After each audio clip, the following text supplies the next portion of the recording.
Bonjour à tous, alors aujourd'hui je vais partager avec vous mon récit d'accouchement. Je vous expliquerai aussi quelques points auxquels je ne m'attendais pas. Et ensuite je partagerai avec vous 10 conseils pour mieux vivre cette période. Alors concernant mon récit d'accouchement, donc le premier point, donc avant même d'avoir les contractions, je vais vous expliquer un peu ce que j'avais fait parce que j'en avais vraiment marre d'être enceinte. Je veux vraiment rencontrer mon bébé et je voulais enfin pouvoir me bouger comme avant et ne pas être bloquée par cet énorme ventre. Donc, euh, ce soir-là, dès l'après-midi, en fait, j'avais fait du sport, j'avais fait des squats, j'avais fait du yoga prénatal. J'avais monté et descendu les escaliers plein de fois. Enfin, honnêtement, j'avais bien fait 2 heures de sport avec des petites pauses entre eux hein, parce que j'étais quand même crevée avec la grossesse. Mais oui, j'avais fait quand même pas mal de sport. Donc, euh, du coup, après ça, on a soupé avec mon compagnon. Puis j'ai été me laver, j'ai lavé mes cheveux. Je pense que là, honnêtement, je voulais absolument avoir les cheveux propres pour accoucher. Donc je ne savais pas encore à ce moment-là que j'allais accoucher, mais c'est vraiment bien tombé parce que vraiment je me disais si j'accouche, que je suis déjà pas bien, que j'ai les cheveux que je dois laver et que juste après l'accouchement je serais peut-être trop épuisée pour pouvoir aller prendre une douche tout de suite, laver mes cheveux, les sécher, etc. Donc je m'étais dit vraiment le top ce soit que mes cheveux soient propres vraiment juste avant et je m'étais dit quand je commencerai à avoir des petites contractions j'avais vite fait de prendre une douche tranquillement pour être un peu nickel quoi entre guillemets pour l'accouchement. Et donc voilà, enfin au final ça s'est bien fait. Donc je vais prendre ma douche, mon compagnon à ce moment-là il était en train de jouer en ligne.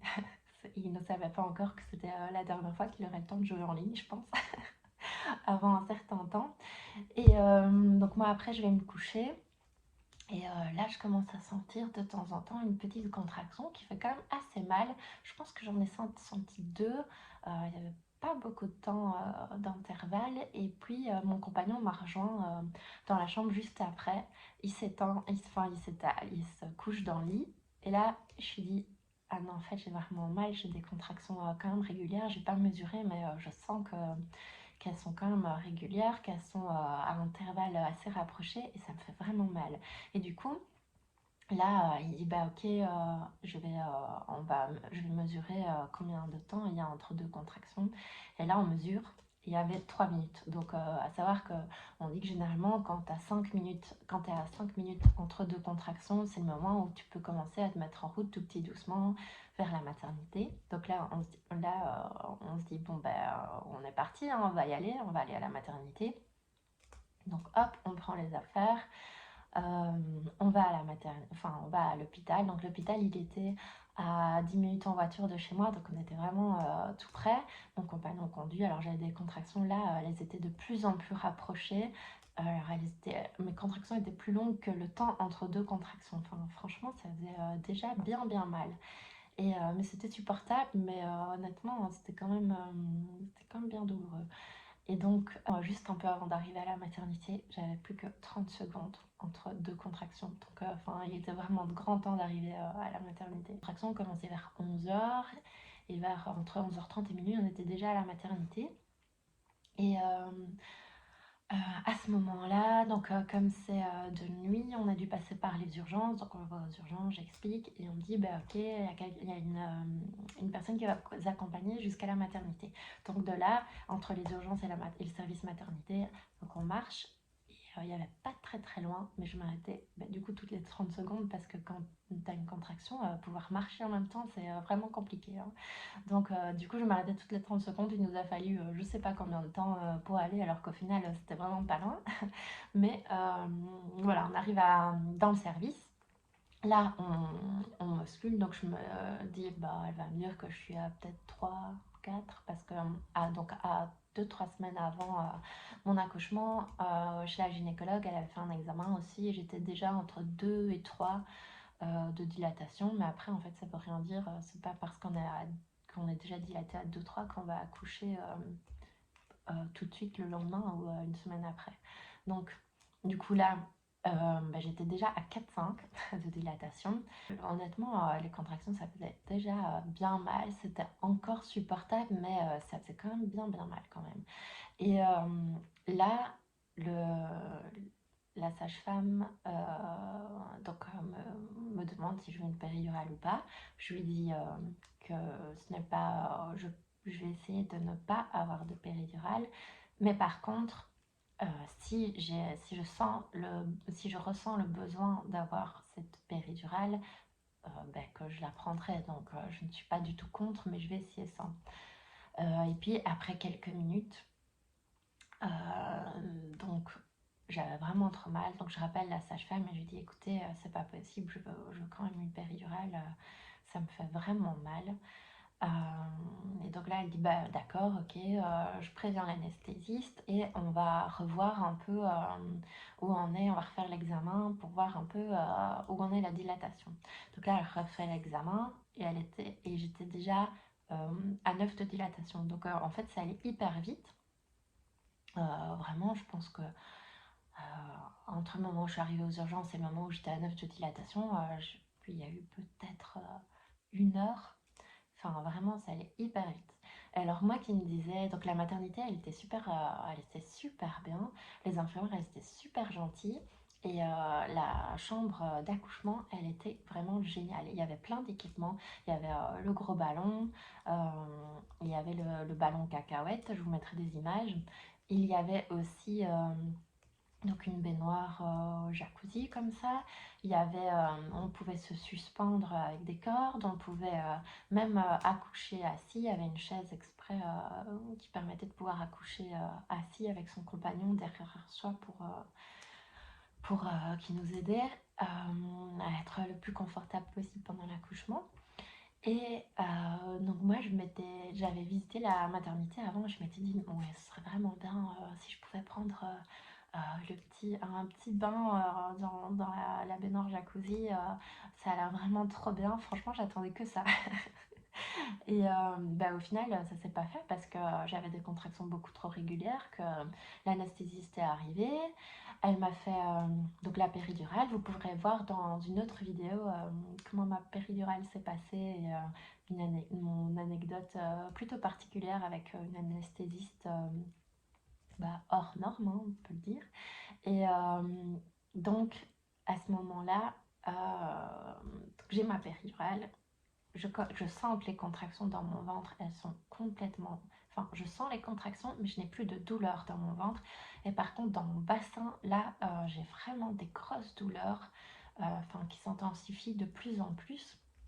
Et alors, je ne m'attendais pas à ça, mais j'avais vraiment cette douleur au niveau de, de tout le périnée et j'avais cette sensation de devoir aller à selle. En fait, je suppose que c'était le petit qui poussait vraiment, mais je sentais vraiment au niveau de mon anus. Je sentais vraiment au niveau de mon anus que cette poussée comme ça et ça faisait mal. Et c'est vrai que je ne m'attendais pas. Après, quand on y pense, c'est plutôt logique vu que la distance entre le vagin et l'anus c'est quand même pas énorme, hein.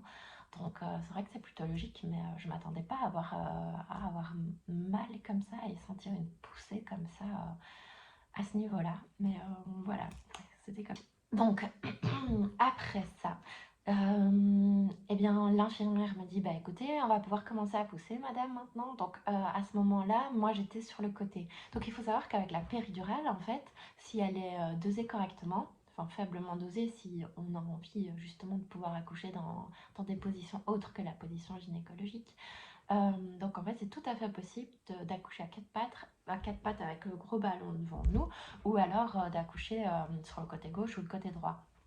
Donc moi, à ce moment-là, c'est vrai que j'étais déjà fort épuisée, et donc je m'étais mise sur le côté.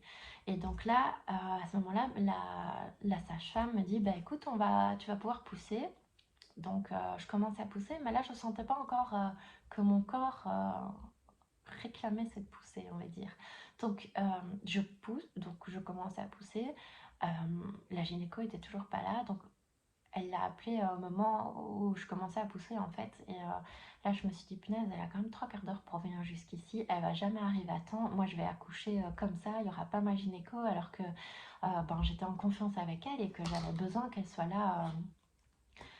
Enfin, j'avais besoin que la gynéco que je connais depuis des années soit là avec moi à ce moment particulièrement difficile. Et, euh, et donc, je voyais qu'elle arrivait pas, que moi je poussais. Je me suis dit, je vais accoucher comme ça. Il y a un gynéco qui va arriver de nulle part que je connais pas, qui va me faire accoucher. Alors que moi, je voulais vraiment accoucher le plus naturellement possible. Mais après, il y a des gynécologues qui sont plus pour le naturel, des gynécologues qui sont un peu plus enfin, moins naturel, qui attendent moins longtemps pour que la femme puisse accoucher naturellement. Et enfin, c'est pas plus mal, hein, ça dépend vraiment de son choix d'accouchement. Mais voilà, honnêtement, ça c'était quand même assez stressant. Et puis donc je pousse, et là, comme au bout d'un moment, mais je pense que ça n'a pas duré trop longtemps, peut-être au bout d'un quart d'heure, je commence à sentir vraiment que mon corps pousse aussi et réclame cette poussée. Donc, en fait, il ne faut pas s'inquiéter avec le fait de savoir quand est-ce qu'il faut pousser ou pas. En tout cas, quand tu as une péridurale qui n'est pas fortement dosée, parce que tu le sens et tu ne sais pas faire autrement que de pousser au bon moment, en fait. Et donc là, les poussées arrivent, les réelles poussées, en fait, arrivent, où c'est mon corps qui les réclame. Et la gynécologue arrive enfin. Donc elle arrive, elle me dit bonjour, et puis hop, elle repart pour aller s'habiller. Et là, l'infirmière part avec, enfin la sage-femme part avec. Et je me dis, quoi? Mais je suis en train de pousser, je sais pas faire autrement que de pousser. Et l'infirmière et la gynéco, il n'y a plus personne. Et là, moi, je ne me rendais pas compte que, en fait, à ce moment-là, mon bébé était déjà bloqué. Donc, évidemment, j'aurais pas pu accoucher toute seule comme ça. Mais moi, je me suis dit, mais il va sortir, il va sortir. Et il n'y a personne, il y a personne qui va le réceptionner. Et après, elle revient. Là, j'étais quand même rassurée. Je me souviens, j'arrêtais pas de demander à mon compagnon. Et ma maman, elle est kiné. Donc, ma maman a pu participer à mon accouchement, comme elle est kiné et qu'elle fait tout ce qui est prénatal et postnatal. Et donc, je disais à mon compagnon et à ma maman, mais qu'est-ce qui se passe? Je vais accoucher comme ça, elles sont parties, elles reviennent pas. Enfin, je disais, elles reviennent quand? Et alors, je leur disais tout le temps, allez voir où elles sont, allez voir où elles sont, allez les chercher. Mais enfin, du coup, elles ont fini par revenir. Je pense que ça n'a pas duré longtemps, mais moi, j'ai ressenti comme si ça avait duré 1 heure, quoi. Mais évidemment, ça n'a certainement pas duré très longtemps. Donc là, donc j'étais toujours sur le côté à ce moment-là. Et puis, à un moment, j'entends toutes les alarmes sonner. Donc là, mon compagnon et ma maman étaient super stressés. Moi, je comprenais pas trop pourquoi il y avait des alarmes qui sonnaient. Je comprenais pas ce qui se passait. Et je pense que, en fait, ton corps et ton esprit ne pensent que à accoucher. Et donc, tout ce qui est autour, en fait, tu comprends rien. Tu comprends rien du tout. Tout ce que tu sais, c'est que tu dois pousser. Et, et donc là, il y a tout le monde donc il y a la sage-femme qui était là, qui me dit, ok, il va falloir te mettre à 4 pattes. Au final, c'était la position la plus confortable, je trouvais. Elle me dit, il va falloir te mettre à 4 pattes sur le gros ballon euh, pour pouvoir laisser un peu de place au bébé. Parce qu'en fait, le cœur du bébé, la fréquence cardiaque de mon bébé descendait vraiment en chute libre, quoi. Et elle est descendue de moitié. Et donc, je me suis mise à 4 pattes. Et là, il y a tout le monde qui arrive, évidemment. Alors, j'étais à 4 pattes avec les fesses en direction de la porte d'entrée, évidemment. Et donc, tout le monde est arrivé, des pédiatres, des médecins, dès qu'ils ont entendu les alarmes, en fait, ils sont tous arrivés. Et moi, j'étais à 4 pattes comme ça. Mais au final, c'est vrai que quand on le raconte après, on se dit, punaise, ouais, elle était quand même à 4 pattes devant tout le monde et tout. Mais en fait, à ce moment-là, on s'en fout complètement. De toute façon, on comprend rien. Et tout ce qu'on pense, c'est que notre bébé doit pouvoir sortir et être en bonne santé. Et donc, on s'en fout complètement que tout le monde voit nos fesses. Honnêtement, nos fesses et le reste, je sais pas trop quelle vue ils ont eu, vu qu'il y avait la dilatation et tout ça. Mais à mon avis, ça ne devait pas être un très beau spectacle. Hein. En fait, mon bébé était toujours bloqué. J'ai poussé pendant bien 2-3 heures facilement avec mon petit bébé qui était bloqué, en fait, je sentais son épaule pousser contre mon pubis. Et il était vraiment bloqué, il ne savait pas sortir, il était dans une position où son épaule était bloquée, donc c'était fichu. Donc là, la gynéco me dit, écoute, il va falloir que tu passes en position gynécologique parce que je vais devoir intervenir pour l'aider à sortir. Donc là, ce qu'elle fait, c'est qu'elle introduit ses mains pour pouvoir le retourner et que son épaule ne soit plus bloquée au niveau de mon pubis. Alors là, honnêtement, quand elle passe ses mains pour le retourner et qu'elle le retourne, ça m'a fait quand même vraiment mal, mais ce n'était pas le pire. Donc, elle le retourne, je continue à pousser, pousser, pousser. Et eh bien, en fait, ça fonctionnait toujours pas. Il était quand même toujours bloqué. Donc, en fait, il faisait 56 cm et 4,2 kg, hein. Donc, c'était quand même clairement pas un petit bébé. Moi, je fais 1,70 m, mais je vous dirais, j'ai des hanches quand même. J'ai pas des hanches étroites, mais enfin, après, j'avais pas les hanches qui permettaient. Enfin, j'avais pas le bassin qui permettait une ouverture comme ça pour que mon bébé puisse sortir tranquillement. Voilà. Donc là, elle me dit, bah écoute, on va devoir utiliser la ventouse. Donc euh, je lui demande de la voir d'ailleurs parce que je voyais pas du tout à quoi ça ressemblait et je voulais absolument savoir comment c'était. Donc je vous mettrai une photo ici si j'en vois une, enfin si j'en trouve une. Mais honnêtement, c'était quand même assez gros. Je trouvais que c'était quand même oui, comme ça.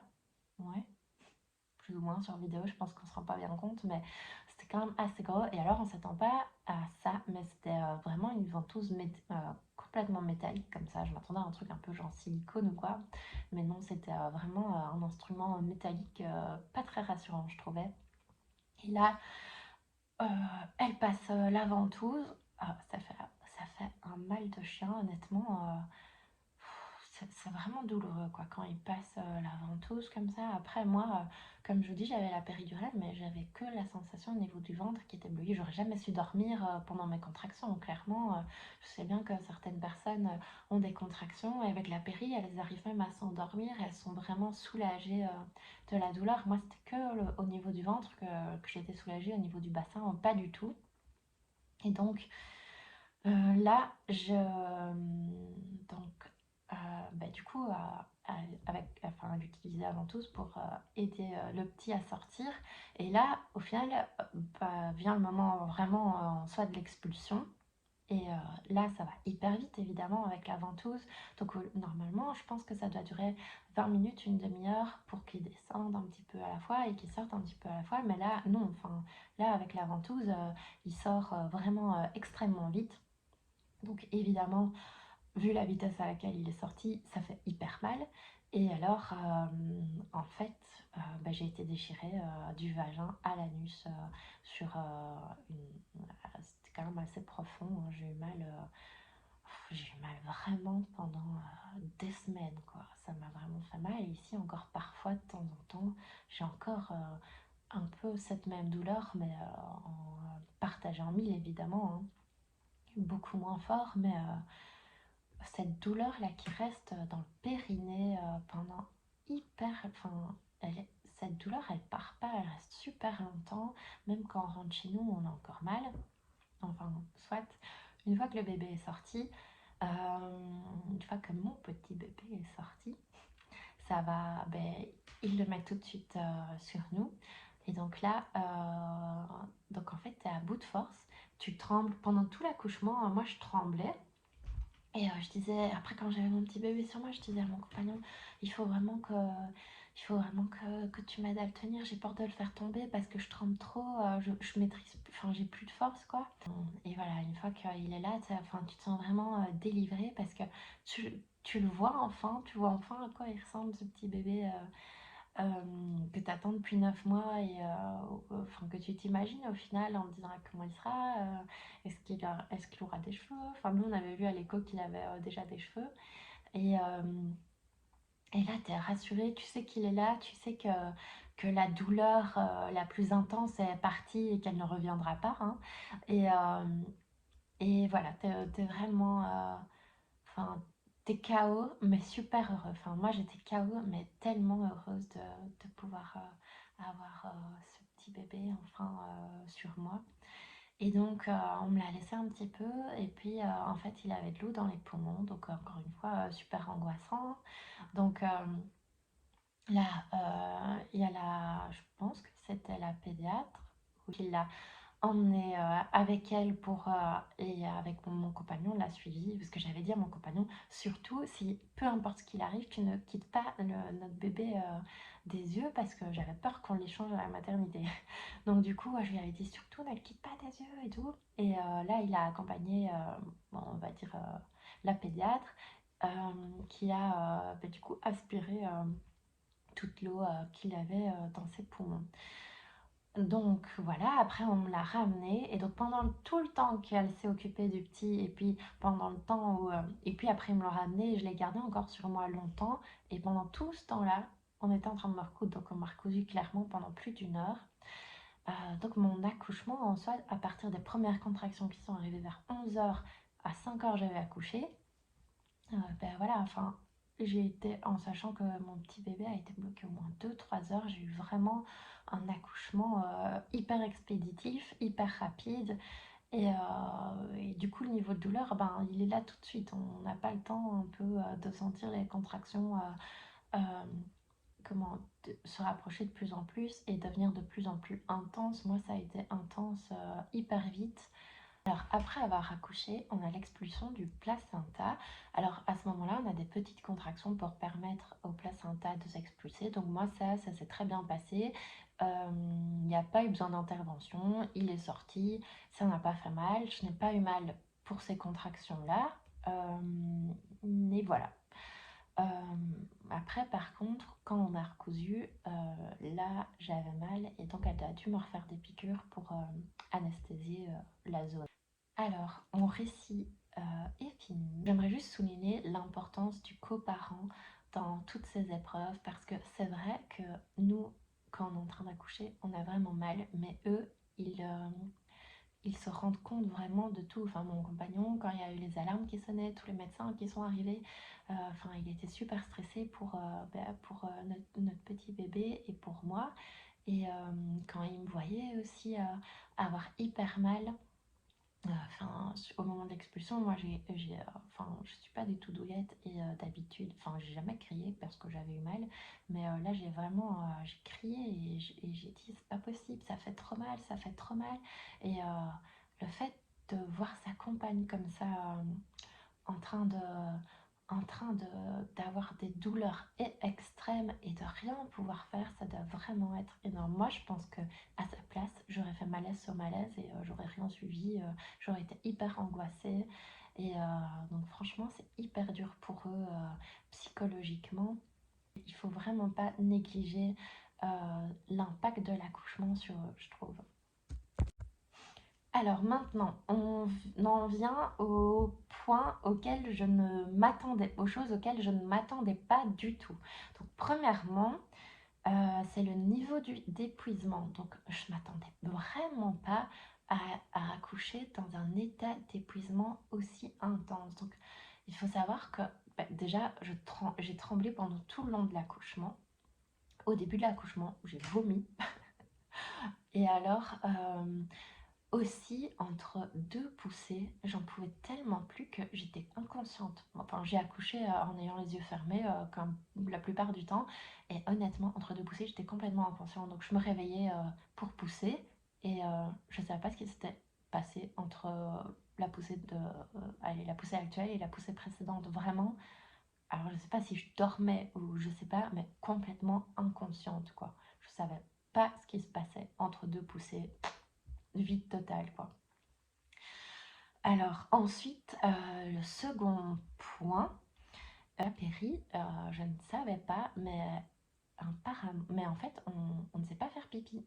Donc une fois qu'on nous a fait la péri, si on doit faire pipi, en fait, on doit nous mettre un tuyau dans la vessie pour pouvoir évacuer l'urine, parce que le corps ne peut plus faire pipi. Et, et après, on ne peut pas se lever non plus.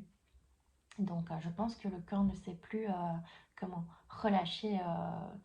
relâcher la vessie pour pouvoir faire pipi. Et puis de toute façon, on ne sait plus marcher. Donc moi, j'ai su me mettre à quatre pattes avec de l'aide, mais parce qu'on a les jambes engourdies, en fait, je les sentais, mais elles étaient engourdies. Et, se lever, c'était pas possible.